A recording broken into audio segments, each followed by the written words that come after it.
Let's talk more about that briefing now with SA National Energy Development Institute's Professor Sampson Mamphweli. Professor Mamphweli, a very good evening to you. Welcome back to News at Prime. So, do the explanations given by Minister Ramokgopa and the Eskom team today, do they make sense as to why it is that we're now dealing with stage 6 power cuts? Good evening to you and the viewers. Yeah, I'm not surprised, actually, because I expected something along the lines of stage 6 or stage 7. I'm still expecting that if nothing changes, we will still go to about to stage 8 load shedding. The numbers don't look good. The situation is not good.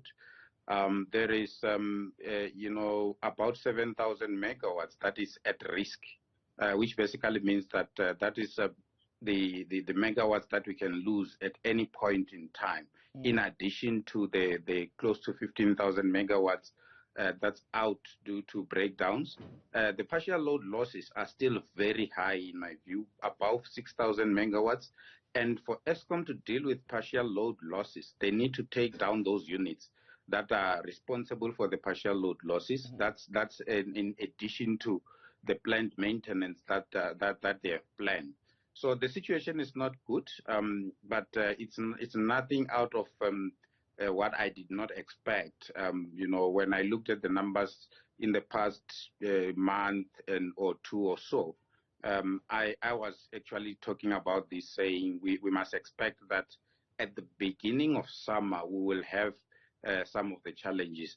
I am slightly worried that the focus in terms of the energy action plan seems to be only on the Eskom coal fleet, right, whereas the energy action plan is much wider than that.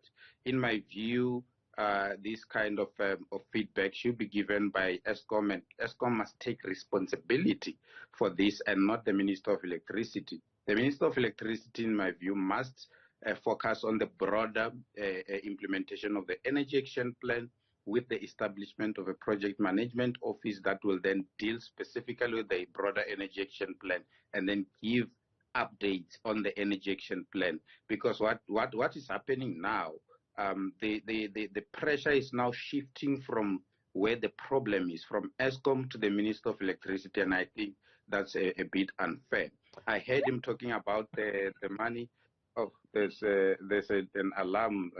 Sorry about that. Not a problem, Professor. Let me ask you then, as you're saying that, on the issue of perhaps the shifting of the pressure, because a few months ago, in fact, when it appeared all was going well, especially at the height of winter, when Eskom was somehow able to stabilize the rotation of these power cuts, much credit was given to the team at Eskom, much credit was given to Minister Ramokgopa, as though they were doing well, they were getting this together. Why are we seeing this shift now? Because you were telling us, for example, that there are these 7,000 megawatts that, to borrow from you, are at risk. Why now? So this has always been the case. So in the past, what happened was that the projected demand, the system couldn't reach the projected demand. It only reached the 34,000 megawatts or so during the week that we experienced for stage 6 load shedding during winter. And at that particular point in time, most of the factories had closed down for their own maintenance because they didn't want to pay higher electricity prices during the winter period. So the demand kind of went down, coupled with the fact that Eskom had a plan going into the winter, a winter plan. And that plan included the use of diesel. It included, the slowing down in terms of the maintenance. So taking the less units down for maintenance, as opposed to sticking to the routine maintenance that they normally do. So those factors also contributed to what we saw in the past. But now the situation changes slightly, and unfortunately, it's changing for the worse. Interesting, because at the beginning of our conversation, you say you, in fact, still anticipate that we could go as high as stages 7 and 8 of these power cuts. In the update today, Peggy Ngumalo from Eskom was saying that stage 6, we should expect that to ease by the end of this week. Are you saying that's not a realistic forecast?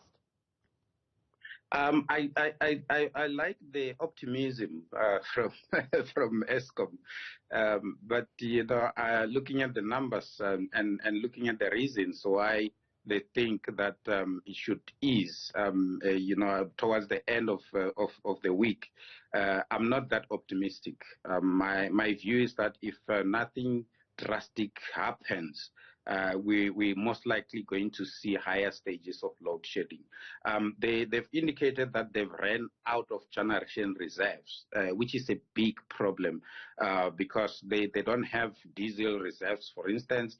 Their pumped storage reserves have been depleted. So I'm wondering where they're going to build those reserves from if we are at stage 6 load shedding, unless they're using stage 6 load shedding to build those particular reserves, and then towards the end of the week, they will then release those reserves and then lower the stages of load shedding. But even if they do that, the following week and the week after are still going to be very difficult weeks. We're still going to reach to go back to stage 6 or stage 8 load shedding, in my view. And is the implementation of stage 6 in the long term an effective way to ensure that ESCOM is able to protect the part of the grid that is sensitive, where the infrastructure is old and unable to perhaps pull the heavy weight in the moment where this maintenance is also being done?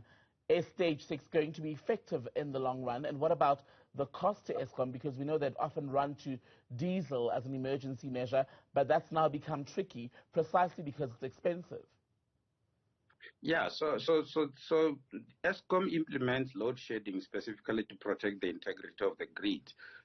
In the situation where the demand then is higher than the supply, then they have to then implement load shedding. That's one of the reasons. The second reason is that in the case where they run out of generation reserves, they then implement load shedding so that they can get the electricity that they need to use to build reserves, especially when it comes to pumped storage reserves. So that's a good way, even though it's an unfortunate way. It's a good way of controlling the power system, because otherwise, if they don't do this, the risk is that the power system will collapse. And if the power system collapses, then we're faced with a much bigger problem.